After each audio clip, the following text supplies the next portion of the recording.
Shalom, selamat bergabung dengan Menara Doa. Hari ini kita sama-sama datang untuk menyembah Tuhan. Percayalah di dalam penyembahan ada kuasa Tuhan, ada urapan Tuhan, ada penyertaan Tuhan yang menyertai kita. Mari kita datang menyembah Tuhan Yesus.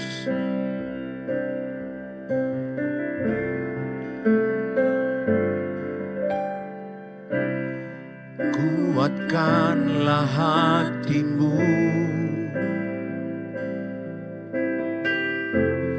lewati setiap persoalan. Tuhan Yesus selalu menopangmu. Jangan berhenti harap padanya.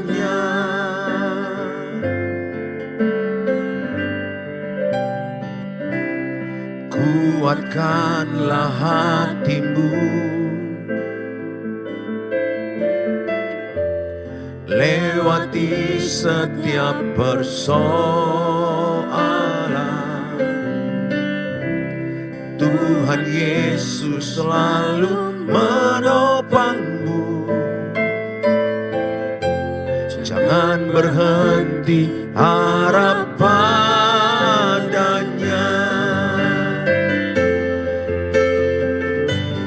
Tuhan pasti sanggup,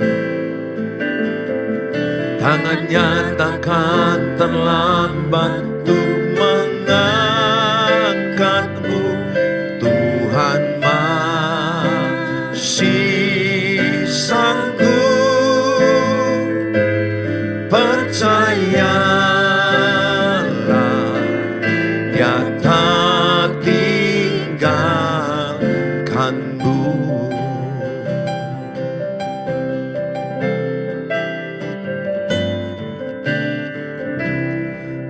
Kuatkanlah hatimu, lewati setiap persoalan.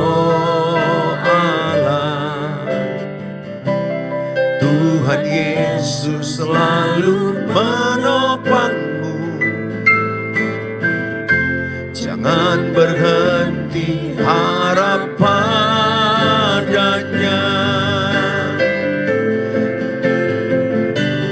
Tuhan pasti sanggup,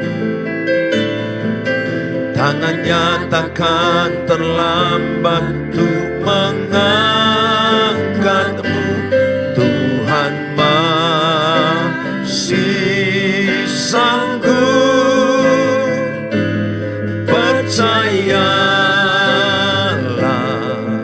Dia tak tinggalkanmu.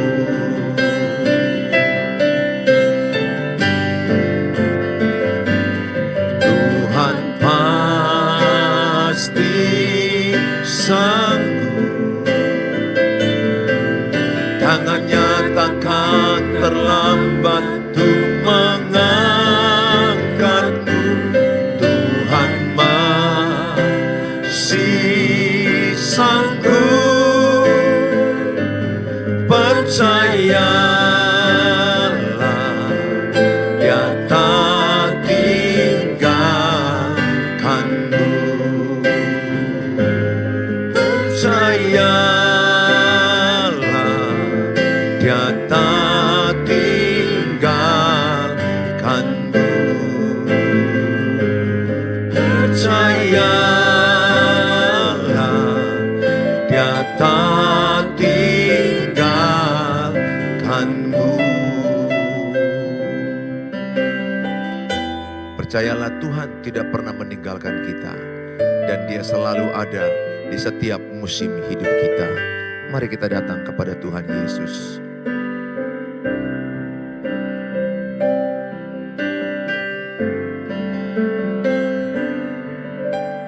Engkau ada bersamaku di setiap musim hidupku.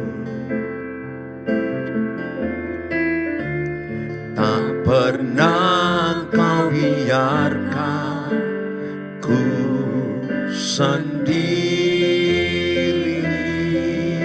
Kekuatan di jiwaku, kekuatan di jiwaku adalah bersamamu. Tak pernah ku ragukan kasih-Mu.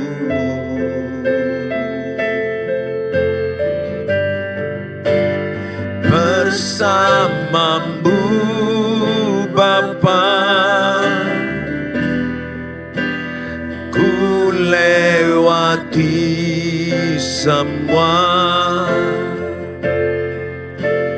perkenanan-Mu yang teguhkan hatiku. Engkau yang bertindak, memberi pertolongan.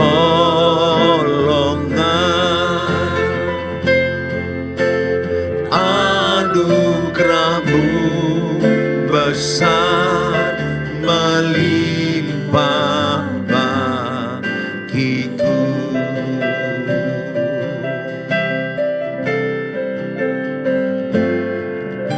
Engkau ada bersamaku di setiap musim hidupku. Tak pernah Kau biarkan ku sendiri.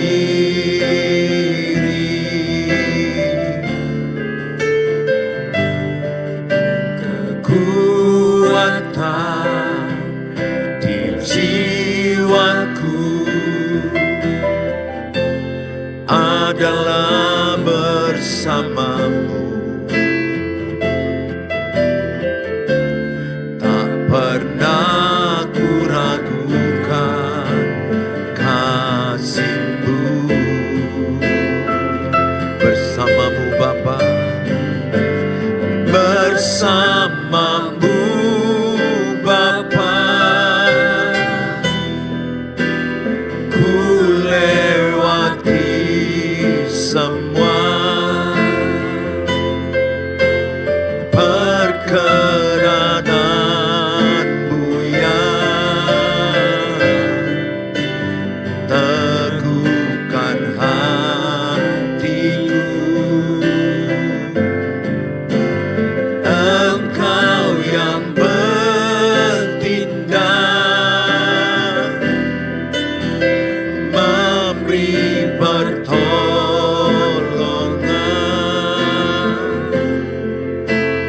Anugerah-Mu besar melimpah bagiku.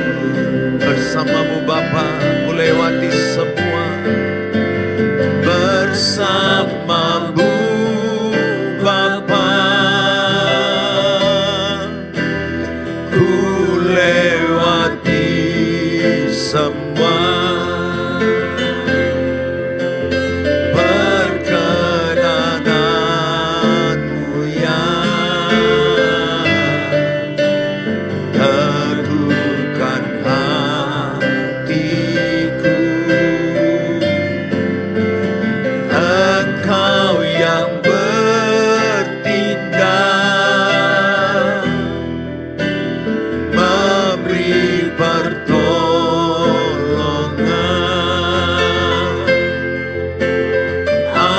Anugerah-Mu besar melimpah bagiku.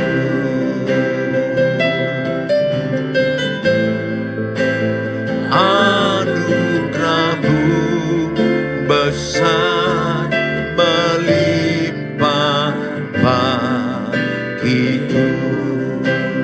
Anugerah-Mu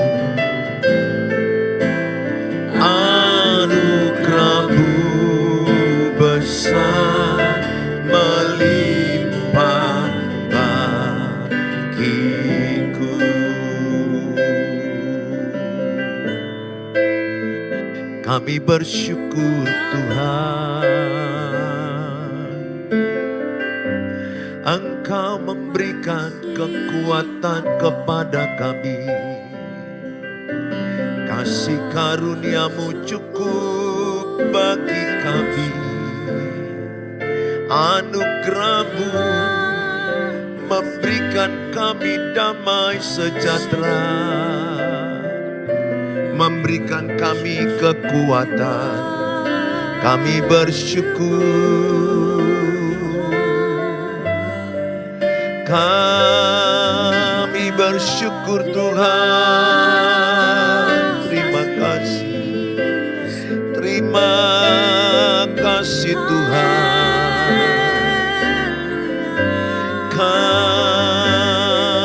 Kami bersyukur,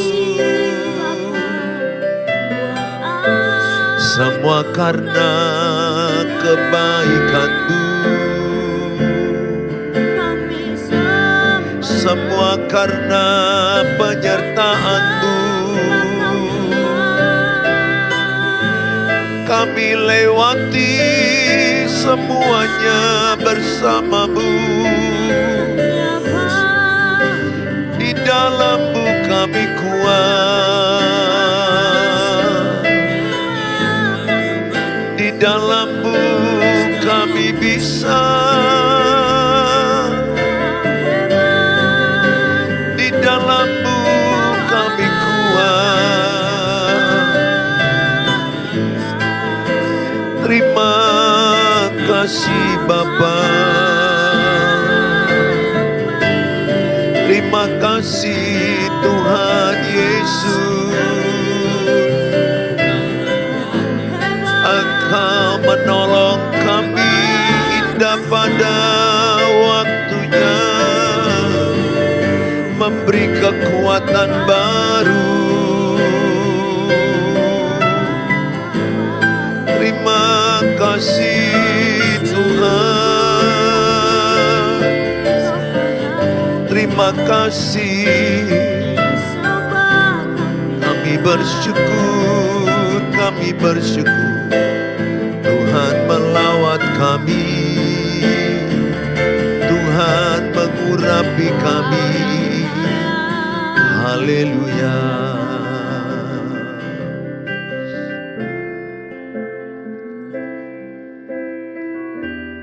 Biarlah segala kemuliaan hanya bagi nama Tuhan Yesus saja.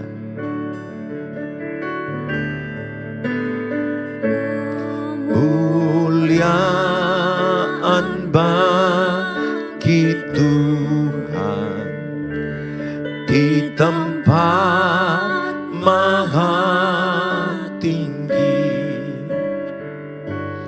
Kau Raja diagungkan dan dipuji.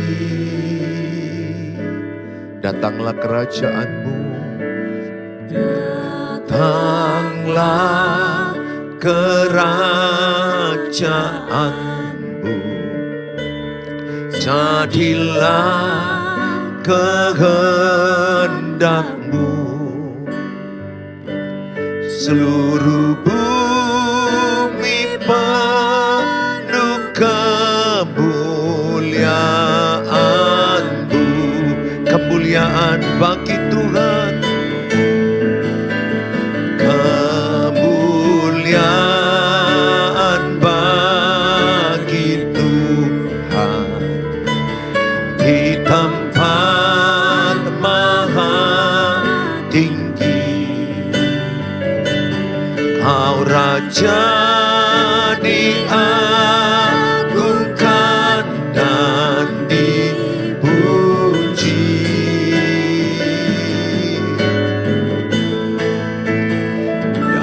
Datanglah kerajaan, jadilah kehendak-Mu. Seluruh bumi penuh kemuliaan-Mu. Kemuliaan bagi Tuhan,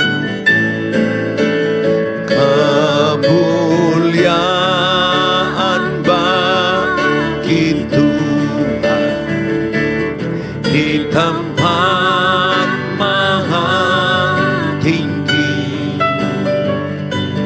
Kau Raja diagukan dan dipuji.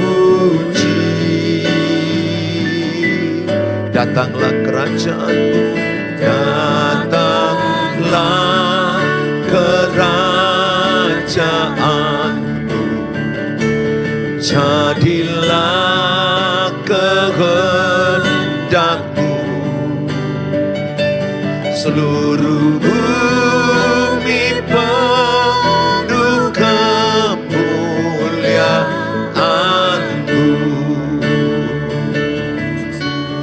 Bumi penuh kemuliaan-Mu.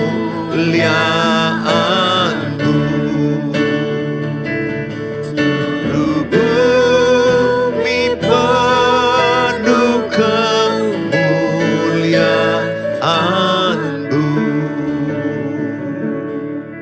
Terima kasih Bapa di sorga, kami bersyukur biarlah setiap kami diberkati dengan firman Allah.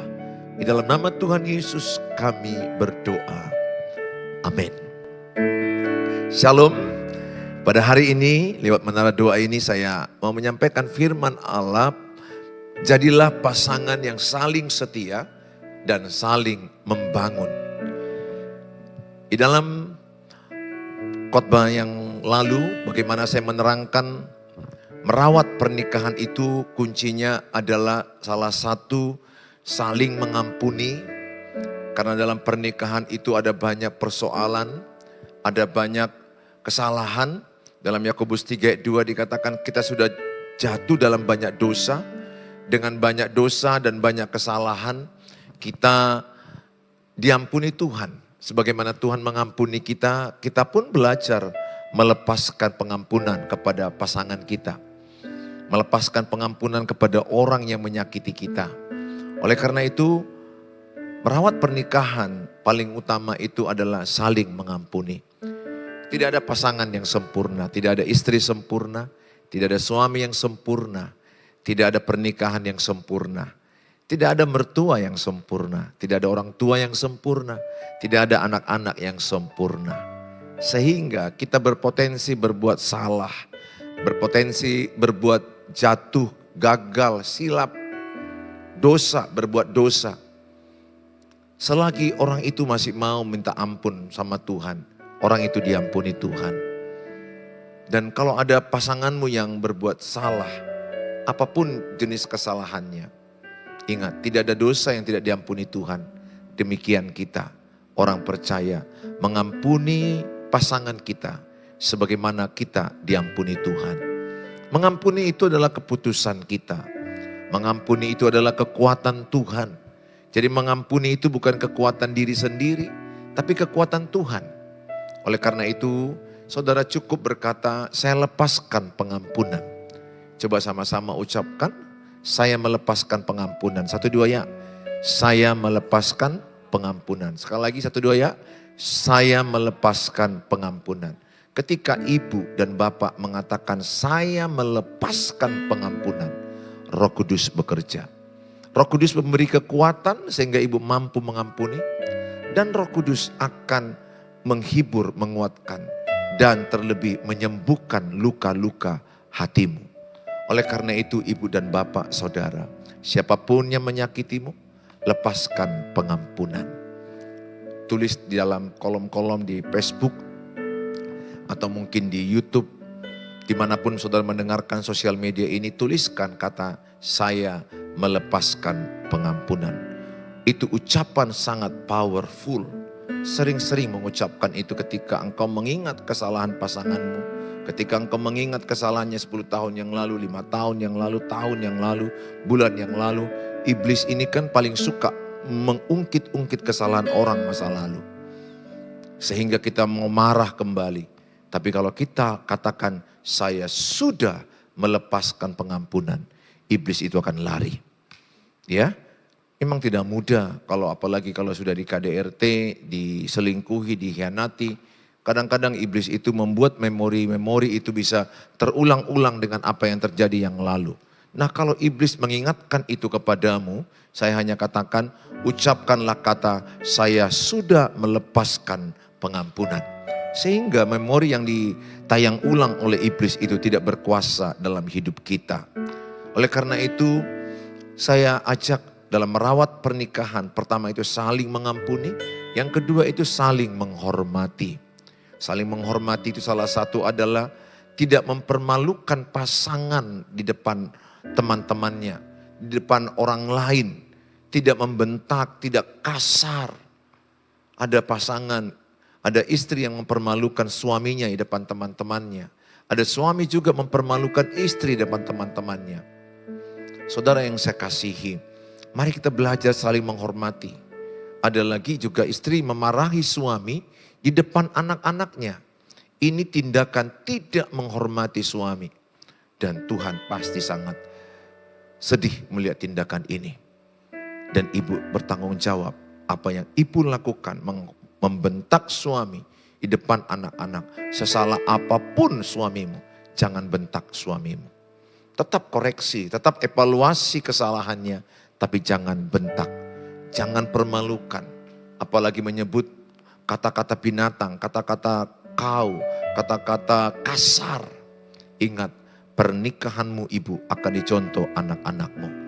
Kalau ibu-ibu kasar sama suamimu, lihat putrimu akan melakukan persis seperti yang ibu lakukan. Oleh karena itu bertobatlah selagi masih ada kesempatan, anakmu belum menikah atau sudah menikah, kecarlah, perbaikilah yang salah. Karena tayangan pernikahan orang tua akan dibawa anak-anak 80%. Demikian juga suami yang membentak istrinya di depan anak-anak.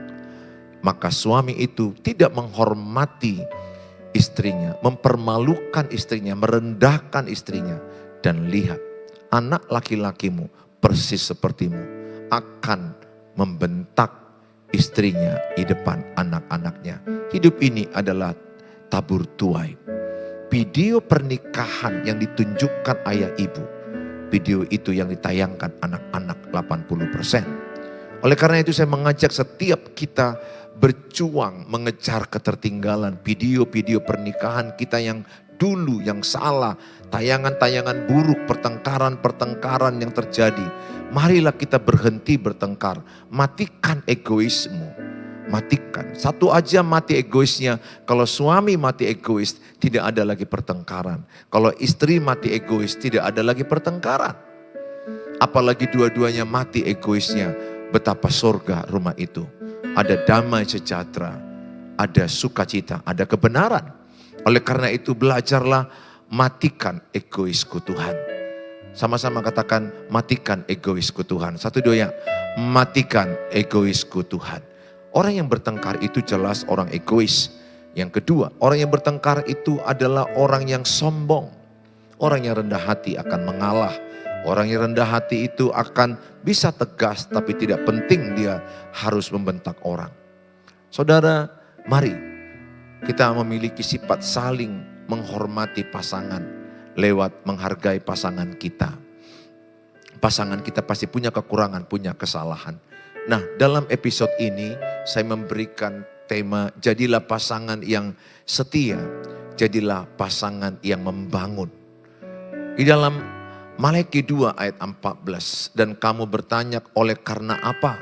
Oleh sebab Tuhan telah menjadi saksi antara engkau dan istri masa mudamu yang kepadanya engkau telah tidak setia. Padahal dialah teman persekutumu dan istri seperjanjianmu. Nah kalau kita lihat dalam slide ini, Maleakhi 2 ayat 14 jelas menerangkan kepada kita. Dikatakan adalah jadilah pasangan yang setia. Tuhan tahu bahwa kita tidak setia kepada pasangan kita. Tuhan tahu dan pasanganmu juga tahu. Jadi yang saya maksudkan adalah ketika seseorang tidak setia. Artinya ketika seorang suami udah mulai selingkuh dengan wanita lain, dengan istri orang lain, dengan anak gadis orang lain. Maka di waktu itu selain Tuhan yang tahu, istrimu juga diberikan Tuhan pengetahuan itu. Kenapa? Karena suami istri tidak lagi dua, tetapi dalam kitab Matius 19 ayat 5 dan 6, mereka adalah menjadi satu daging, satu perasaan, satu pikiran. Sehingga ketika suami berselingkuh dengan wanita lain, maka istri diberikan Tuhan perasaan gelisah. Khususnya ini istri yang peka dengan suara Tuhan. Istri yang dekat dengan Tuhan. Istri yang setia lah saya katakan. Dia diberikan Tuhan alarm bahwa pasanganmu sudah mulai tidak setia. Sudah mulai ada aroma perselingkuhan. Demikian juga istri. Ketika seorang istri yang berselingkuh, suami juga diberi Tuhan perasaan itu. Dia akan bisa tahu, walaupun belum ada barang bukti, belum melihat langsung di hotel atau di mobil, atau di kafe atau di tempat diskotik, suamimu itu bisa tahu. Kenapa? Karena Alkitab bilang mereka tidak lagi dua tapi menjadi satu daging. Ada signal, ada perasaan, ada antena khusus yang diberikan Tuhan kepada pasutri, pasangan suami istri, untuk saling mengetahui keadaan pasangannya. Mungkinkah orang bilang itu seperti namanya firasat, insting? Saudara yang saya kasihi, oleh karena itu, jadilah pasangan yang setia kepada pasanganmu sampai kematian memisahkan. Di zaman sekarang ini kita mudah melihat orang ada gaya atau ada sifat ciri-ciri orang yang mulai berselingkuh. Jelas dengan gadgetnya, dengan HP-nya mulai pakai password, dan passwordnya tidak diketahui oleh pasangannya. Kemudian kemanapun dia pergi selalu dia bawa HP ini. HP-nya akan dibawa ke kamar mandi, dibawa ke kerjaan, bahkan ada yang 2 HP. HP yang satu diizinkan baca istri, HP yang satu lagi sangat pribadi diletakkan di tempat yang tersembunyi. Di mana ada kemauan, di situ ada jalan. Kalau ada orang punya kemauan berselingkuh, akan ada caranya untuk dia berselingkuh. Dan yang lebih menyedihkan itu adalah istri ternyata sudah meningkat jumlah berselingkuh. Bahkan istri itu lebih rapi menyusun perselingkuhan dibandingkan suami. Cewek-cewek juga yang lagi pacaran lebih rapi menyimpan perselingkuhannya dibandingkan cowoknya. Kenapa?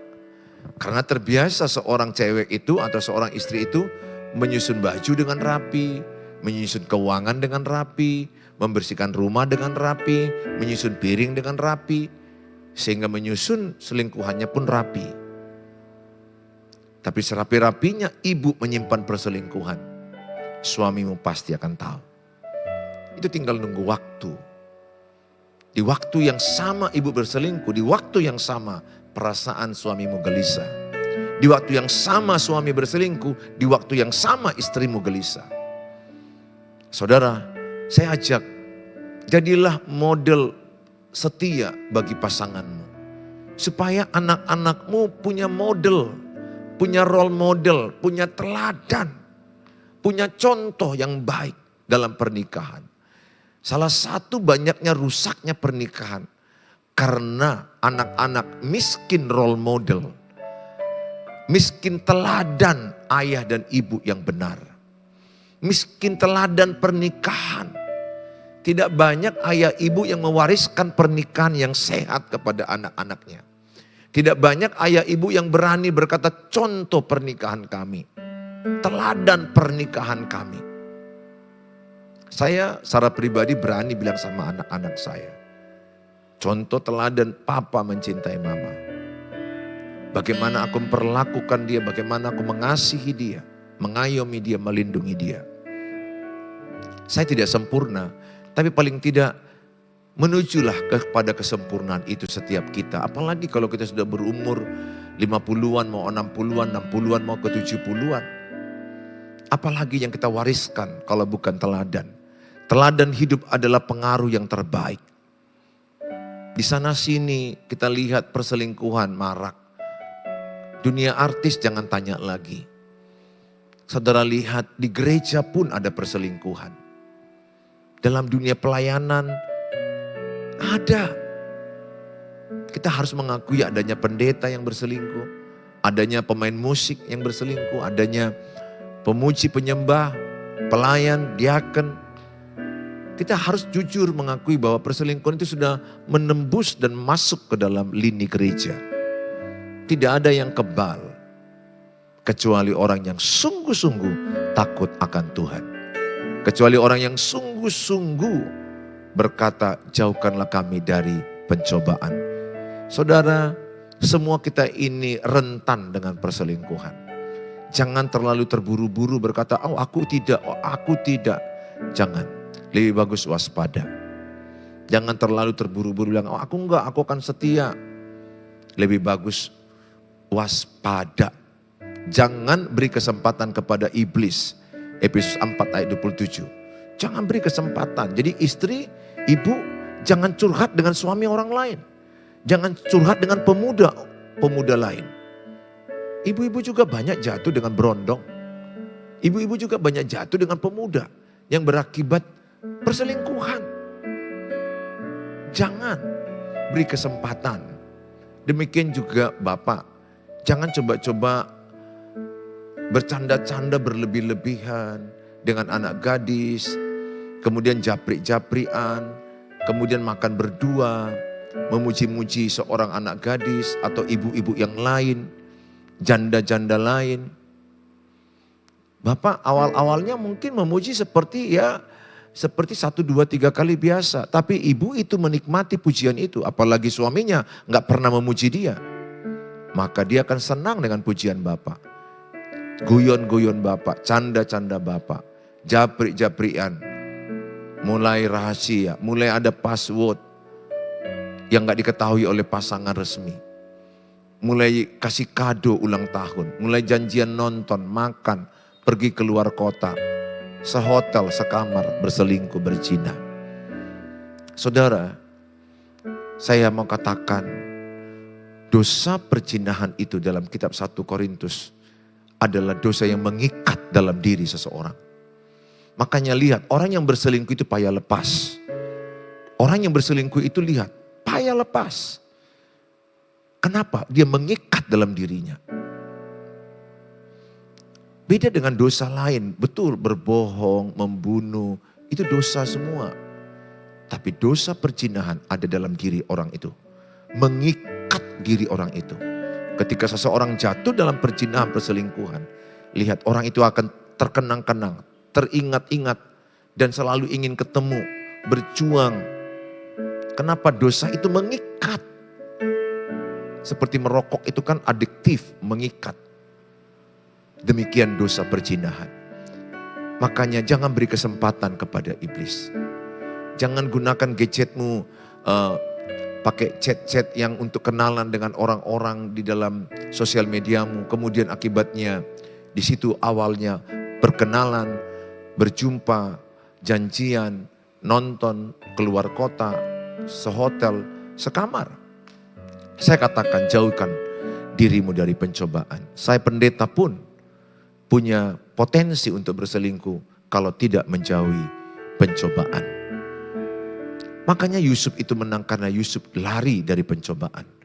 Ketika istri Potifar menggoda dia untuk bersetubuh, tapi Yusuf dia lari. Siapapun, pengerja gereja, pelayan gereja, pendeta, pengkhotbah terkenal sekalipun, kalau tidak lari dari pencobaan, dia pasti jatuh. Makanya ingat doa Bapa kami, jauhkanlah kami dari pencobaan. Pesan saya sebagai hamba Tuhan, kalau saudara mendengarkan ini sedang berselingkuh, bertobatlah. Sebab kerajaan Allah sudah dekat. Jangan teruskan. Tidak ada kata terlambat untuk berubah. Tidak ada kata terlambat untuk bertobat. Di hadapan Tuhan, tidak ada dosa yang tidak diampuni Tuhan. 1 Yohanes 1:9, jikalau kita mengaku dosa kita, maka Ia setia dan adil, menyucikan kita dari segala dosa dan kejahatan kita. Lihat Bapak, kenapa usahamu tidak berhasil?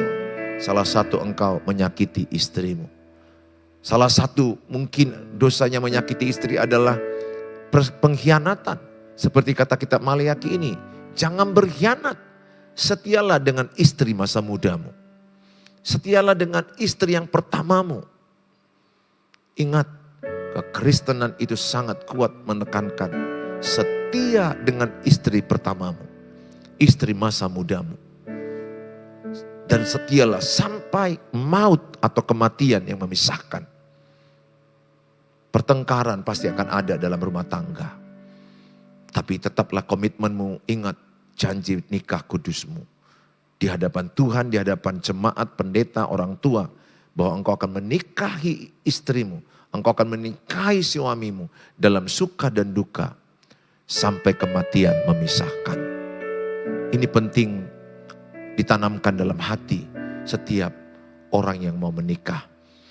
Saya berdoa, Bapak Ibu pasangan yang setia. Kalau dulu pernah tidak setia, sudahlah, tinggalkan itu. Yang lalu biarlah berlalu, yang baru telah datang. Yang baru artinya hidup Yesus dalam dirimu. Hidup lamamu, hidup dagingmu, hawa nafsumu telah berlalu. Biarlah hidup Kristus yang ada dalammu. Karena sebab engkau ciptaan baru. Yang kedua, jadilah pasangan yang saling membangun. Kalau kita lihat dalam slide ini, 1 Tesalonika 5 ayat 11. Karena itu nasihatilah seorang akan yang lain. Dan saling membangunlah kamu seperti yang memang kamu lakukan. Karena itu nasihatilah seorang akan yang lain. Dan saling membangunlah kamu seperti yang memang kamu lakukan. Saling membangunlah. Saudara, tidak ada suami yang kuat terus, tidak ada istri yang kuat terus. Tuhan Yesus menjadikan laki-laki dan perempuan itu penuh dengan perbedaan. Perbedaan itu dijadikan Tuhan untuk saling melengkapi, saling membangun. Makanya dalam pernikahan itu kita bukan mencari pasangan yang cocok, tapi mencocokkan diri ke pasangan. Bukan mencari pasangan yang tepat, tetapi menjadi pribadi yang tepat kepada pasangan.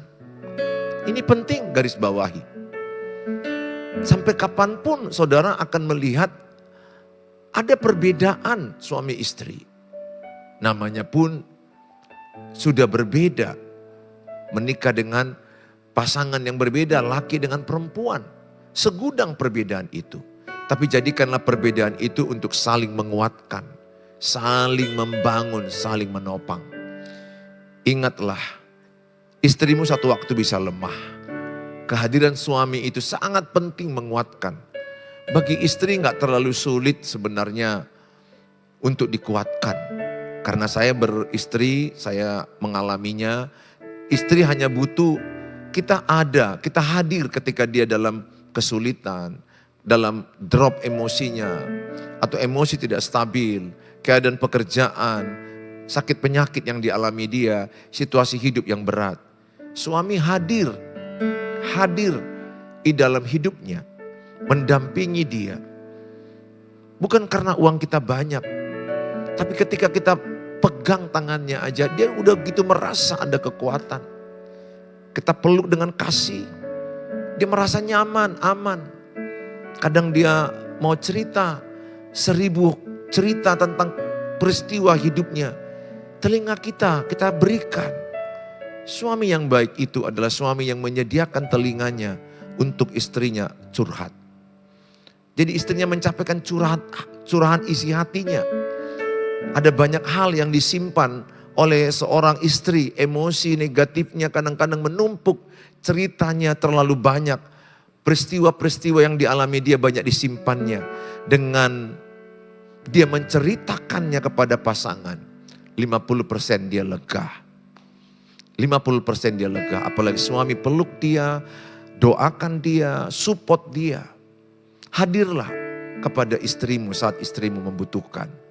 Demikian juga istri. Hadirlah kepada suamimu saat suamimu mungkin di PHK dari pekerjaan. Atau dimutasi di tempat yang tidak dia sukai. Atau ada orang yang tidak senang kepada dia dalam pekerjaan. Kehadiran istri mensupport suami. Suami bisa bercerita, istri membuat teh manis, membuat makanan, sehingga suami merasakan ada satu kekuatan. Kekuatan yang luar biasa. Selain dari Tuhan, dari pasangan. Pasangan itu menjadi sumber kekuatan juga. Betul, Tuhan Yesus sumbernya. Tapi pasangan kita dipakai Tuhan mengalirkan energi positif kepada pasangan. Sehingga pasanganmu ketika down, ketika lemah, engkau ada menjadi mencas, menyalakan energinya, membangun dia, menguatkan dia. Pesanku sama Bapak Ibu, jadilah pembangun bagi keluargamu. Bapak, saya punya prinsip, saya menjadi pembangun bagi istri dan bagi anak-anakku. Berkali-kali kadang istriku lagi drop karena banyak hal. Saya ada menopang dia. Anak-anakku juga lagi drop, saya ada untuk menopang dia. Ada kalanya saya drop, istriku menopang saya. Tidak ada di antara kita yang tidak pernah drop. Cerita hidup ini kadang pahit, kegagalan. Ada peristiwa-peristiwa yang kita alami, yang tidak enak, membuat kita kadang-kadang lemah. Ekspektasi kita tidak tercapai, target-target kita tidak tercapai. Sehingga kita kadang-kadang kecewa dan drop. Tapi kalau kita datang kepada Tuhan dan kita datang kepada pasangan yang setia, dia memberikan support, menjadi kekuatan. Kekuatan, itulah yang dipakai Tuhan. Pasanganmu, saya berdoa, jadilah ibu pembangun bagi suami. Jadilah suami pembangun bagi anak, bagi istri. Jadilah ayah ibu pembangun bagi anak-anak. Dan jadilah anak-anak pembangun bagi orang tua. Tuhan Yesus memberkati kita. Mari kita berdoa. Bapa di sorga, kami bersyukur Tuhan. Biarlah lewat menara doa ini setiap orang yang menyaksikan tayangan ini diberkati Tuhan. Khususnya buat pasangan, pernikahan dan keluarga yang kurang terawat. Biarlah mereka menjadi pasangan yang saling setia. Pasangan yang saling membangun. Jadikanlah firman ini menjadi pondasi hidup kami. Kalau di antara kami ada mendengarkan tayangan ini, mereka dalam situasi berselingkuh mungkin saat ini, hamba-Mu berdoa, lewat tayangan yang mereka saksikan, mereka tinggalkan perselingkuhan. Mereka kembali kepada pasangan semula, mereka kembali kepada kebenaran, mereka kembali kepada keluarga mereka. Sehingga mereka membangun kembali keluarga yang runtuh menjadi keluarga yang utuh. Di dalam Tuhan Yesus berkatilah Pak Sutri dimanapun berada. Berkatilah ke keluarga-keluarga, pemulihan-pemulihan yang dari Allah mengalirlah kepada setiap kami semua. Terima kasih Bapa. Kami bersyukur dalam nama Tuhan Yesus Kristus. Kami berdoa. Amin. Shalom.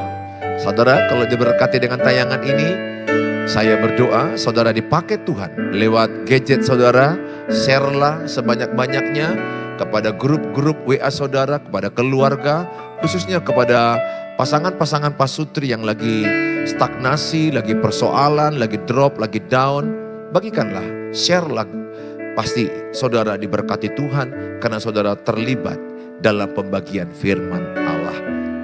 Silakan chat saya di 0811 63 7347. Bagi yang membutuhkan ayat-ayat firman Tuhan saya bagikan setiap hari.